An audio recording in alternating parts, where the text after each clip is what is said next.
Alors, je m'appelle Karine et je travaille à la commande du personnel sédentaire de l'UO Transilien de Paris-Saint-Lazare. La réforme qui est proposée par le gouvernement, pour moi, n'est pas une bonne solution. Elle va détruire l'entreprise, elle va détruire le transport public et du coup, les usagers seront transportés dans de mauvaises conditions. Alors moi c'est Nicolas. Je suis aiguilleur depuis 2005 et syndiqué CGT depuis 2005.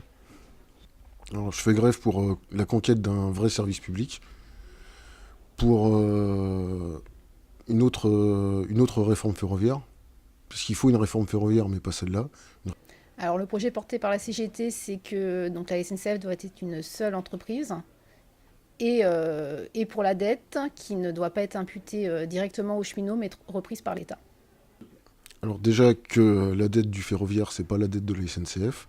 Cette dette, elle est issue de la création de lignes à grande vitesse décidées par l'État et de la régénération du réseau, et que ça ne peut pas être aux cheminots de la payer. Parce que pour l'instant, ce projet de réforme fait payer la dette aux cheminots et ils disent qu'ils vont stabiliser la dette, mais il n'y a rien qui est prévu dedans pour que ce soit réellement le cas. Alors que la CGT a des propositions pour concrètement résorber la dette, la transformer en dette publique et assurer le financement.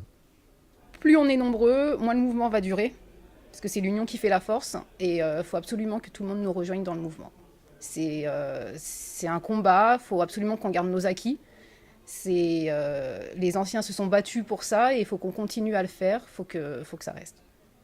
Les médias, c'est sûr qu'actuellement, ils ne sont pas en notre faveur, mais on a l'habitude. Les usagers, c'est un peu plus mesuré. Et il faut savoir que là, on se bat aussi pour les usagers. Un service public de haut niveau, c'est ce qui peut arriver de mieux aux usagers du service public ferroviaire qu'est la SNCF. Alors, pas particulièrement par le mouvement de grève actuel, mais par rapport au statut de cheminot directement, hein, comme quoi qu'on est des privilégiés, qu'on n'a pas à se plaindre, qu'il y a pire ailleurs. Donc c'est sûr qu'il y a pire ailleurs dans la conjoncture actuelle, c'est sûr qu'il y a pire ailleurs, mais c'est pas pour autant qu'on a des droits. Dans d'autres entreprises, il y en a qui ont d'autres droits et on doit les garder. C'est un combat quotidien, on doit le garder. Alors déjà qu'il a fallu qu'il y ait une grève pour que les médias s'intéressent au sujet de la réforme ferroviaire. Je rappelle que le 22 mai, on était plus de 22 000 cheminots dans la rue et qu'il n'y a pas eu un mot dans les médias, quel qu'il soit. Alors déjà, je pense que les médias utilisent le mot otage dans un autre contexte, parce que otage, c'est pas du tout ça. Et de plus, étant moi-même mère de famille, je comprends l'inquiétude des étudiants, des parents, justement, des lycéens qui vont aller passer le bac. Et c'est pour leur avenir également. Alors, déjà, dans un premier temps, c'est pas les cheminots qui fixent le calendrier parlementaire. Jusqu'à nouvel ordre, c'est le gouvernement et l'Assemblée nationale, on n'est pas responsable. On peut d'ailleurs se demander si ce calendrier n'a pas été fait exprès pour monter l'opinion contre nos légitimes revendications.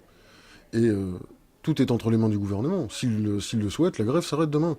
Il suffit qu'il réponde aux revendications des cheminots. Alors le salaire moyen des cheminots à 2700 euros, j'aimerais bien l'avoir sur mon compte en banque, parce que j'ai jamais touché ce salaire-là. Je suis à la SNCF depuis 2001 et j'ai jamais eu cette somme, quoi. Euh, Ensuite, que sur leur façon de présenter les choses, ils ne vont jamais au fond, ne donnent donnent pas un débat de fond, ne donnent pas la parole aux principaux concernés, c'est-à-dire les cheminots qui font vivre le transport ferroviaire.